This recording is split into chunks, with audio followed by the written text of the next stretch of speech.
on I-24 News. U.S.-backed Syrian forces declare victory over Islamic State in Raqqa, raising flags over the last jihadist foothold following a 4-month-long battle.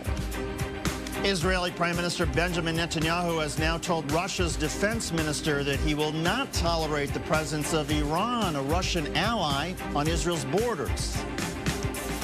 And the couple held hostage in Pakistan speaking out about their decision to have children in captivity, revealing that the clock was ticking. From the I-24 News studios in Times Square in New York, this is Crossroads with David Schuster and Michelle McCory. And hello, everybody. Shayna Stulin is anchoring. Great to have you here, as always. Yep. U.S.-backed forces in Syria say they have now seized control of Raqqa 3 years after Islamic State made that city their de facto Syrian capital. Yeah, the U.S. isn't quite ready, though, to declare total victory. American-led forces say the city is 90% contained after 4 months of intense fighting. And cleanup has already begun. U.S.-backed forces now say that their main priority is trying to remove any landmines that the terror group may have left behind and uncover whatever sleeper cells may still be around. I-24 News correspondent Marcus White has more. Celebrations are underway in Raqqa. The U.S.-backed Syrian Democratic Forces, an alliance of Kurdish and Arab militias, raised their flag in the city stadium. The city, at its height of ISIS rule, was the de facto capital of the terror group. Residents in Raqqa lived under a repressive rule where beheadings and other violence were commonplace. 1,000 civilians have been killed in American-led airstrikes. The city also served as a base from where many of the terror group's attacks abroad were planned.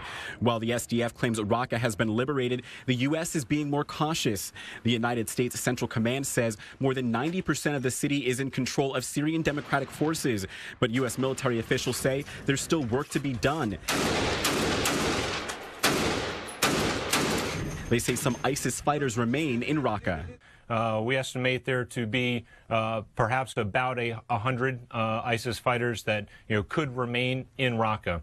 U.S. Army Colonel Ryan Dillon, speaking in Baghdad, also says mines in sleeper cells must be cleared from the city if they exist. Course of the last month, we know that there have also been about 10 families, while trying to go back to their homes, have also triggered these mines and these explosives. So that is the very real threat. So how did Islamic State rise to power in Raqqa?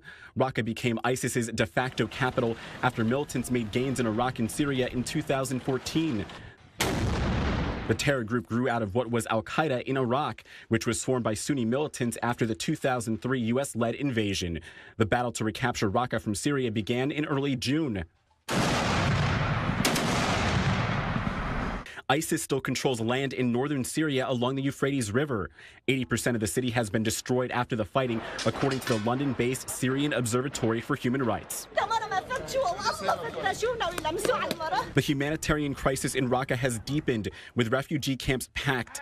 Save Our Children, a charity, estimates about 270,000 people have been displaced from Raqqa and nearby areas. But the question remains, what will ISIS do now that it has much less of its territory?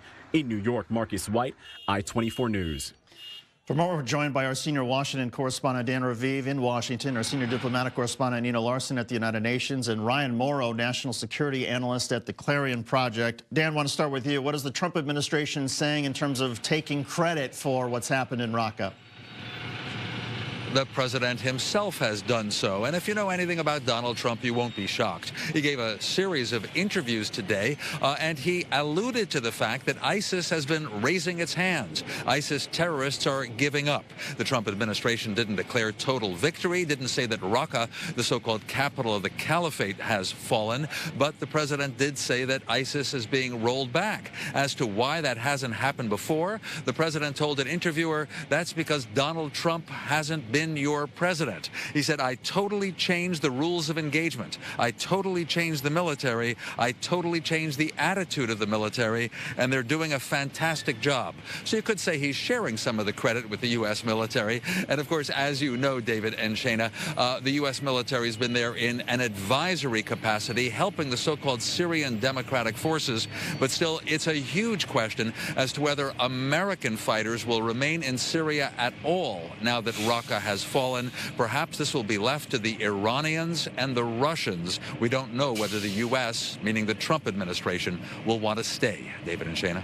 Ryan, to that point, what happens if the U.S. pulls out and Iran gains a foothold there? What does it mean for U.S. allies in the region? Well, just like you're seeing in Iraq right now, the Kurds pay the price for that. The Kurds are the ones that want to be allied with the United States. And what has happened in Raqqa is really remarkable. You have the Syrian Democratic Forces, a force of Sunni Arabs, Kurds, and Christians who all came together to ally with the United States and fight ISIS. So we do have a big opportunity here. But if we were to just pull out and not be involved anymore, what you would see is basically a game between Turkey, Russia, and the Iranians carving up Syria, an ongoing war. So the next war just might be right around the corner. Larson, how sophisticated or in-depth has the United States, or for that matter, other countries been in terms of envisioning what a post-Islamic State Syria and Iraq might look like? Well, that's a very good question, David. And I would say that all parties have very, very conflicting views of what a post-conflict Syria could possibly look like. For example, we have Russia backing President Assad. Arguably, he wouldn't still even be in the game at all if he hadn't had reinforcements from Russia over the past couple of years. But most of the rest of the world wants to see Assad gone, certainly in the UN-backed peace process. The opposition says there's absolutely no place for President Assad in any kind of transition or post-conflict Syria.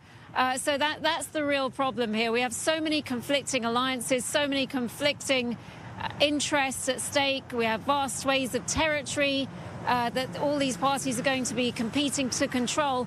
Up until now, they had a common enemy in ISIS, of course. But, ISIS hasn't quite gone yet. Yes, they've been driven out of their main stronghold in the urban sense, but they're still gathering in Deir ez-Zor. Now, that's in the southwest, and that's on the border of Iraq and Jordan, and that's very strategically important, right on the border there. There's also significant oil fields there, and that's probably where ISIS is going to hold its last stand. And again, it's very, very likely there could be clashes from all sides in that theater. Dan, there seems to be conflicting ideas about Assad here also with the Trump administration. At one point, they're bombing Syrian bases over chemical attacks, but also it seems like the U.S. wouldn't mind if he stays in power if it means stability. Do we know any more about where the Trump administration stands on Assad? Frankly, nothing new, but my view was that President Trump ordered that missile strike on an airbase of President Assad in Syria about half a year ago, just to flex the American muscles. Keep in mind that on that very day, President Trump was playing host to China's President Xi Jinping at the Mar-a-Lago resort in Florida. So there was a lot going on. That is in part why the Trump administration hit Syria. There was no intention of hitting the capital, Damascus, or removing Bashar al-Assad from power. And, as we've been reporting here, he has the support of both Russia and Iran, and they care because they're in that area, whereas Donald Trump is on the record as saying it was a mistake for the U.S. to go into Iraq, and he, in general, wants to get out of the area, though he wants to claim credit for defeating ISIS. One other thing, just about every expert on terrorism here in Washington, D.C., is warning that as ISIS is defeated in Syria and Iraq, the survivors, and especially European citizens who were fighting with ISIS, alongside ISIS, they've probably returned to European countries, and they're hoping to attack us in places like Paris, London, Brussels, and who knows, maybe here. David and Shana. Ryan, to the Trump administration's argument that the president deserves credit for these victories over Islamic State in Iraq and Syria, how much credit does he really deserve, and how much goes to simply the Peshmerga, the Kurdish forces, or the ones who've been doing the ground fighting? The Kurds, who are allied with the Christians and the Sunni Arabs, get most of the credit, with, of course, the United States military that's backing them. ISIS was already losing territory under the Obama administration, and then the pace of those losses did increase under Trump. So he does get some credit. although I think he's currently making some mistakes in regards to the Kurds in Iraq right now. And so what you're starting to see now already are several wars about to pop up between the Turkish-backed proxies and the Turkish military versus the Kurds in Syria, the Kurds versus the Iranian-backed Iraqi forces. Sunni militants are probably going to rise up against the Iranian-backed militias in Iraq as well. And then the fourth being the rise of al-Qaeda's branch in Syria, which, according to some counts, now has an army of over 20,000 terrorists. That's worse than what we faced with ISIS. Shane, it's so interesting because there's so many things that are reminiscent of 14 years ago when the United States went to war in Iraq and just thought, oh, all we have to do is get rid of Saddam Hussein and all the problems magically solve themselves. And there wasn't really much planning for what to do once Saddam Hussein is gone. Likewise, it feels like in the United States, so much focus over the last few years, at least in the sort of the high-level public policy discussion, has been get rid of Islamic State. And yet there hasn't been a lot of thought about, well, what happens once you do? And now, as Ryan just pointed out, we're starting to see some of the consequences of a vacuum.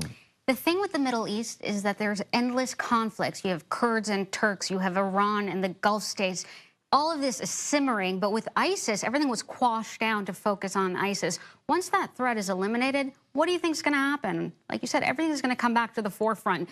The U.S. can't just leave that easily. The Middle East is still going to be a quagmire for decades to come, and the Trump administration can take credit for this victory, as most presidents would, but the question is, what happens next? So, Dan, what does happen next? What's the long-term plan here? Well, I think we have to watch what could be a victory for Iran, a series of victories, perhaps. Now, don't forget, President Trump just last week moved against the Iran nuclear deal. He didn't cancel it. He threw it back to Congress, it's true. But as you know, he didn't certify that Iran's been abiding by the nuclear agreement. And the president said all sorts of things that Iran is doing that are nasty and unacceptable, such as exporting violence, terrorism, and unrest. So the U.S. versus Iran, I think, is going to be a major theme in the coming years. Obviously, Israel's government under Prime Minister Netanyahu really wants the U.S. to crack down on Iran. So what is Iran winning here? Well, Iran does influence heavily the Iraqi government, including the official Iraqi army. There are Shiite Muslims, apparently led, commanded, directed, and financed by Iran. A senior general of the Iranian Revolutionary Guard is known to be right now in that northern Iraq region. His name is Soleimani. And we believe that Iran is trying to make sure that there is no Kurdish independence, that Iraq, pretty much dominated by Iran, will have its border with Syria. Syria will continue to be a friend of Iran. Then you have Lebanon with the Hezbollah Shiite Muslim group. That's what Iran has wanted, a way, a long pathway for goods and even fighters and weapons from Iran through those countries to the Mediterranean in Lebanon. This is alarming for U.S. interests, and certainly Israel feels that way. Ina, is it also alarming for the international community to see the influence that Iran is building up across the region? Yes, absolutely. And if we look at Syria specifically, Iran, Turkey and Russia have positioned themselves very nicely to seem like they're encouraging some kind of stability in the country. There's been a series of talks in Astana and Kazakhstan focused on de-escalation zone and so-called safe zones. None of these zones have really materialized yet. It's still very, very unsafe in Syria for any civilians to be based anywhere or to move around anywhere. But, you know, Iran has become a major player in the future of Syria. And that's all part of their greater agenda for hegemony in the region, that, as Dan described. And he's absolutely right.